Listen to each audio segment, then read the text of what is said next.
Oh man, the fellowship is broken. The Avengers have disbanded. You're close, now you're not close. You had great times, now you can't even talk to each other. But you want to get this friendship back. How do you get this friendship back? How do you unite the clans? I got your back. Let's do this. Mended light!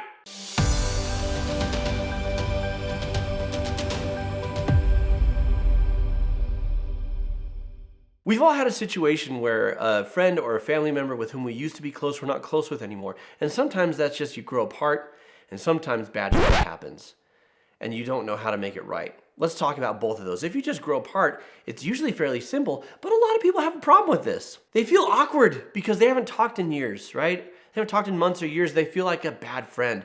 Tell you what, that person is also a bad friend or bad family member. They haven't been in contact with you. Let bygones be bygones. By and large, people are excited and happy to hear from you, even if it's been a long time. By and large, adults understand what it is to get busy and for friendships to fall by the wayside. People tend to be very understanding of that sort of thing because they also do it. I don't know anybody who keeps in touch with everybody, even the people they're most close with. And sometimes it's embarrassing because the closer you were, the longer it goes without contact, the more it's like, oh, I feel like a bad friend. But people tend to be happy that you reach out. And if they give you any crap about it, you can follow up with, hey, you haven't been calling me either.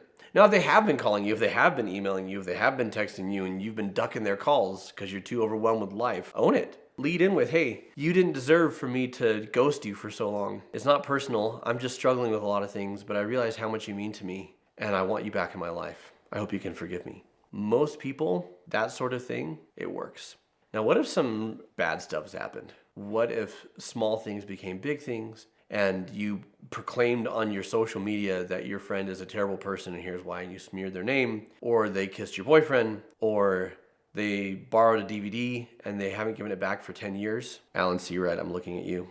Or there's a blow up where someone that you love, they don't love, and they blew up with you about it, or they mistreated that person, or you did something like that. I mean, there's a million reasons why friendships dissolve. You want it healed, declare it. A call, a voicemail, an email, text, an in-person visit. You may be worried that they're holding a grudge.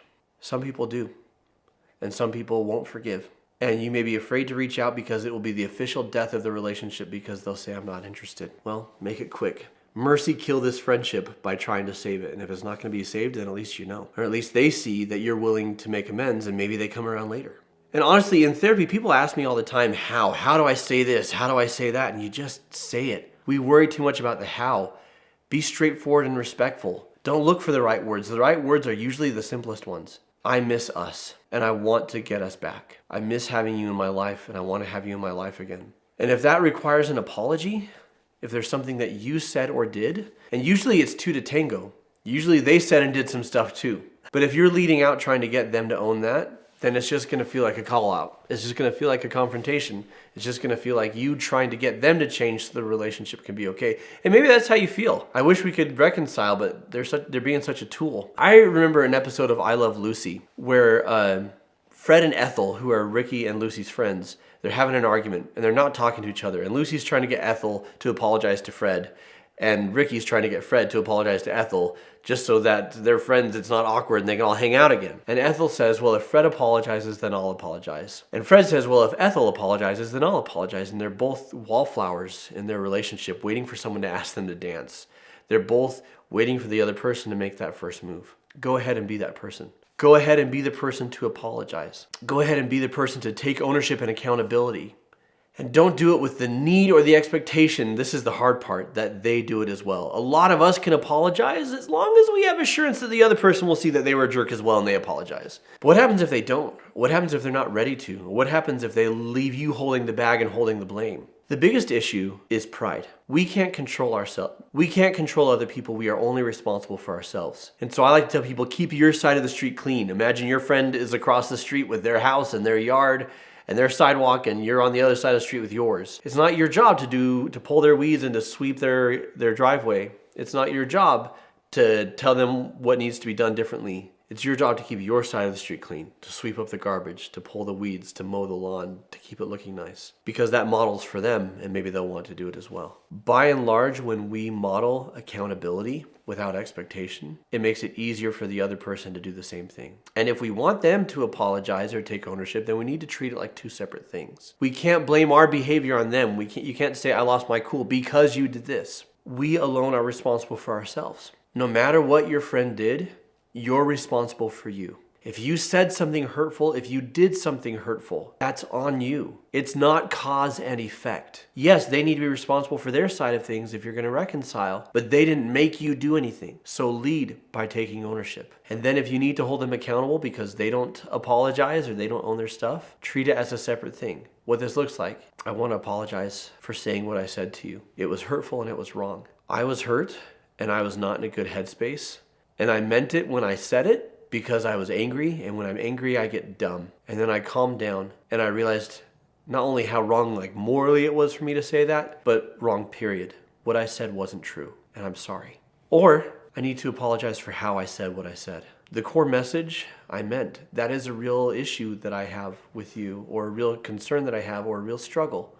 But I waited until I was angry, and then I expressed it in a hurtful way, and you didn't deserve that, and I'm sorry. That's what that looks like. And then if they don't own their stuff and you need them to, then you could say, I want to talk about as a separate thing what you said and what you did. Because you're not responsible for me and how I handled it, but still what you said and did hurt me. If you've led with accountability, if you've led with humility, it's often easier for other people to do the same. Show an interest in their side of the story. Normally you're so kind and supportive. That's who you are. And that day, from my vantage point, you were kind of mean. So that tells me you were hurting or struggling or something, and I don't know what was going on with you. Can you help me see where you were coming from? Show us a sincere concern for them and what they're going through, and a desire to understand their experience instead of to correct it. And then give it time. You have probably worked yourself up to have this conversation that I'm describing right now. Your friend, maybe not. They may need time to chew and to digest what you've said. They may need time to process their own feelings of guilt or their own feelings of responsibility. They may not be willing in that or able in that moment to say what you need them to say. That's okay. There are also times where you can just let things go. And you have to be the judge of that. I know in my marriage to Alicia, there are times that there are offenses that I let go because it's not worth it. Because I know her intentions were good, because I know she didn't mean to be hurtful, so I just need to let it go. I know in our marriage, there are times where she just lets things go. That this is something that is going to be very difficult for me to change, or that there was a misunderstanding, and she assumes good intentions on my part and she lets it go. There are other times where, no, I can't let this go. We need to have a resolution on this. And you need to decide when that is. But give it time. Give it time to breathe and give it time to heal. If you feel so desperate to save the relationship that you are putting a lot of pressure on it, then odds are you're going to sabotage it. If you enjoyed this video, I want to direct you to what attachment theory can teach us about love and relationships. What is your attachment style, and is it healthy? I'm going to break it down for you right here. Do you have a friendship that is on the rocks or on the ropes, or that you've lost and you're trying to get it back? Tell me in the comments below what you are trying. Or if you successfully healed a relationship, what worked for you? I want to know. What questions would you like me to answer in this Ask a Therapist segment? Leave them in the comments below and I'll get to as many of them as I can. If you're looking for help in healing a relationship in your life, I'd like to invite you to meet with a member of my team, a therapist on my team, for a complimentary 15-minute discovery call. The link for that is in the description of this video. So until next time, like, subscribe, and click the bell so that you get notifications every time one of these drops. I'm Jonathan Decker. This has been Ask a Therapist, and I'll see you next time. Look at that. It's the video on attachment. You got time. Yeah, like go microwave a burrito or something and come back and just bite into that lava pocket as our wisdom melts your brain as well. Head melting stuff. I don't know. It's there.